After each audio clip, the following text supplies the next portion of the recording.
my understanding of permaculture, and everybody that's involved in permaculture has a slightly different take on it. You know, there's as many definitions as there are practitioners, really. But my understanding of permaculture is that it's evolving, it's evolved out of an understanding of natural systems. It's based in understanding how natural systems work, how the world works. And through that understanding, you can glean certain principles and certain patterns at work, and you use those then to inform how you interact with the system.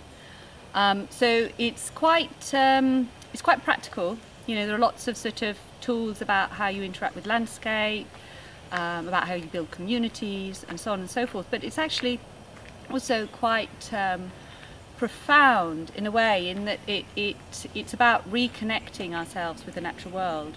And so this is why, you know, during the course it works on so many levels, and can, you know, be quite touching for people, which is why I suppose it's a revolutionary thing. And I suppose it's revolutionary because it's happening in a context where we've become so disconnected from the natural world and also from our own nature. So, you know, finding your way back, and I suppose permaculture is a sort of a little map or guide book back to how you can kind of reconnect. You know, it's a bit like coming home, you know, after a sort of, you see the madness of the system, and you see the roots of you know, where it's evolved, and it's evolved out of that disconnection from the natural world. Yeah, I mean, I think it is of absolute relevance in today's world, in that you know, what we see in terms of all the threats to you know, us sustaining our societies and sustaining life as we know it on the planet are all an expression really of that disconnection, of trying to, you know, think that you can do a quick one on nature and just sort of, you know, break free of its cycles. So I think it's of great relevance because it's a sort of a systemic response to the crisis. So it doesn't just, you know, identify, it's not just a one issue thing. It doesn't just identify one issue and then only focus on that. And then, you know, often if you've got that single issue approach, you can often create problems further down the line. So it keeps the whole system in mind while enabling you to address specifics. So it's very about what you can do and what you want to do. Yeah, so it's about enabling people to act. However, it keeps you, it holds you in that whole systems approach. So I think, you know, for me certainly, and I think for many people that come across permaculture, it just makes sense, and it really is. It's in terms of, you know, a solution, you know, at all levels to the crisis, you know, both inner and outer. It's the only thing I've bumped into that kind of, you know, adds up, responds to that, responds to what's asked of us at this time, you know. Well, we, I mean, the sort of general structure, if you like, of if we talk about, you know, this full design course, which is a 72-hour kind of accredited course, is the first section we look at permaculture and what is permaculture and the history of permaculture, looking at natural systems, beginning to see that actually it's only through that kind of careful, protracted observation of natural systems that we can begin to intervene in a way that is, you know, less harmful and you know, has greater yields and so on. So, you know, the focus is observation, and then looking at some sort of beginning to look at design tools, so ways of analysing, looking at inputs and outputs, looking at connecting up elements within your system in beneficial relationships. And then the next chunk we do is looking at, you know, a lot about ecosystems. So the focus that we've chosen is to do it sort of looking at earth, air, wind and fire, the elements, and taking people through, you know, a lot of kind of ecological science, if you like, but sort of with a permaculture perspective. So, you know, the kind of the ethics and the whole systems approach is kind of woven in.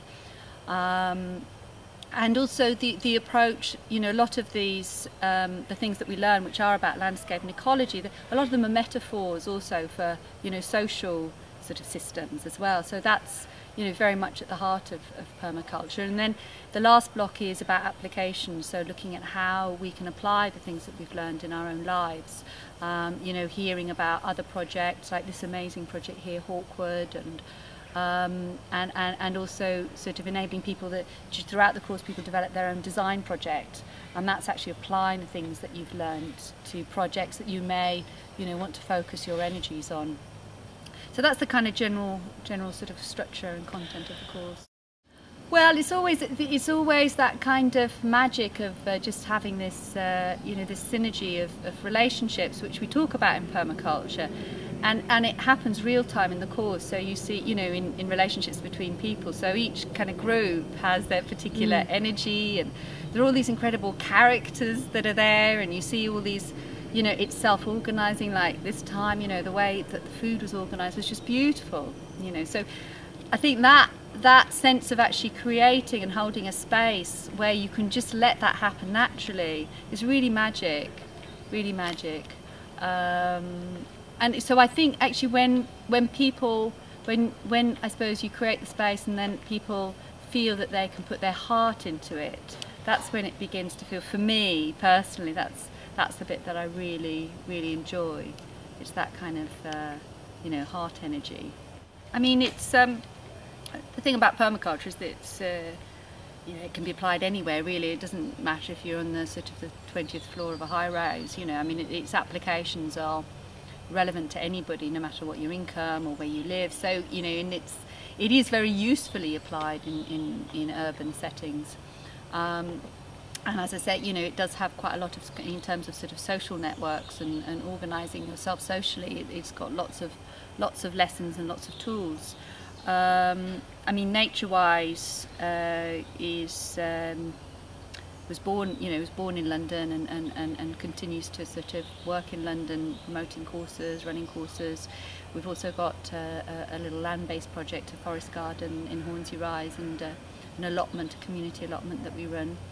And I think the potency of sort of having it in an urban setting is the kind of density of people and the way the thing can just take off and spread. So here we can feed into a whole load of sort of other networks. So we've got close connections and growing connections with the transition town movement, with environmental activists, with social activists, with people from all sectors. So it really does feel that you can kind of build a body of people and a body of projects.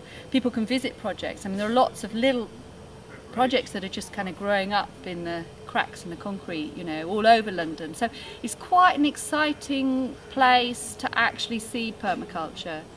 And I think because of also the exchange of ideas between practitioners and teachers and so on. So I think it does seem like a good place, although it seems odd because it's a sort of a concrete forest, but I mean it seems like a good place to plant the seeds really.